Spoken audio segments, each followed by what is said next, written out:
All right, guys, today we are talking about the return and its importance. Mainly, to be more specific, I see a lot of players, including my partner, mixed partner Rika, struggling a lot with returning when the player serves to the side glass. And yes, it's not an easy task. It's not an easy shot, yeah? But it's also important that you understand that you don't have to play the best return ever. You don't have to always play a super return. But the most important thing is that you at least make the opponents play the ball. Because remember, if you have any intention that the opponents will make mistakes, the first thing that needs to happen is that they actually have to play the ball. Because if the ball, for example, is not getting to them, or is missing, it's missed at the net, they don't even have to play the ball. You are giving the point away. But when the player, even if it's an easy ball here, has to play it, you never know if the guy couldn't see the ball, if the guy, when he was going to hit, his racket slipped from his hand. I mean, at least make them play.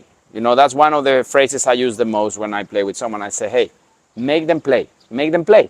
Like, make them touch the ball. Because maybe the guy doesn't execute well and your partner can actually continue the point and all that. But what you need to avoid when returning is just to give the point away by them not even touching the ball. Now, when it comes to how to return from the glass, there are two ways. To me, if the player is not so precise on the glass and is also not aware of the variation of moving you to the middle, because there are players that just consistently serve to the side, you should try to anticipate that ball before it hits the side glass. However, if the guy is serving extremely precise on the side glass, because some players play very, very precise that, it's difficult to anticipate it, then what you are going to do is you are going to move back a little bit, because by moving back, you are already deciding that you are going to let the ball hit the glass. Now, depending on the amount of slice the serve of the opponent has, the ball will bounce more or less.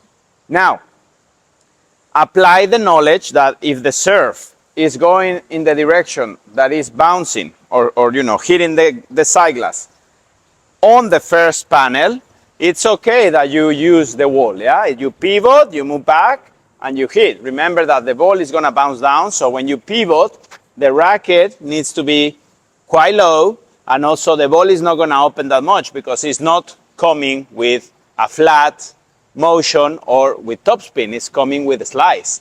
So you have to be quite close to the sideward. Now, if the direction of the ball is all the way to the second panel, then you shouldn't let the ball hit the glass, because that means that if the ball is deeper, you should be able to cut the return here. Yeah? So, important regarding technique is that you pivot, you back and hit, instead of doing what a lot of people do, which is, and then what happens with this? Yeah, the ball came to you, or even worse, the ball comes and people step here. So then what happens? The ball is going to enter to you. Yes, you might hit it, but it's going to go that way. Yeah, because you are completely open, completely off balance. So it's no different from what you do when defending from the glass. When defending from the glass, you get sideways. When it's a serve, you pivot here and then return.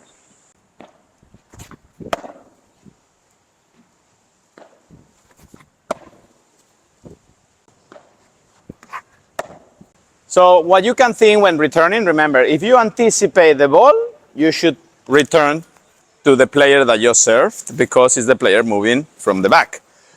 By you taking the ball early, the player doesn't have that much time to get in a better position. If you let the ball hit the glass, of course the ball is going to push you back, so you still can return to the person that you served, because it's the player that will be a little bit more back than the player that was already at the net. Also, normally when the player at the net sees that the ball has pushed you back, it's going to take a step forward. Yeah? So because of that, another good option is, if the serve is not basically dying and you are able to back up and open the racket face a little bit, you can always play a lob after the glass, because it's a good time to do that since you've been pushed back, the court has become a little bit bigger, a little bit longer, and you have time, because of the glass, to open the racket face. So because the racket face is open, it's a pretty good time to invest in a lob, and from there, start working the point. Anyway, work on your return, because it's annoying when your partner or you are missing returns, because it's like starting the game lob 30 or lob 40. So, make the players play. And then as you make them play, you adjust your return to be a little bit better. But first, at least, make them be in contact with the ball.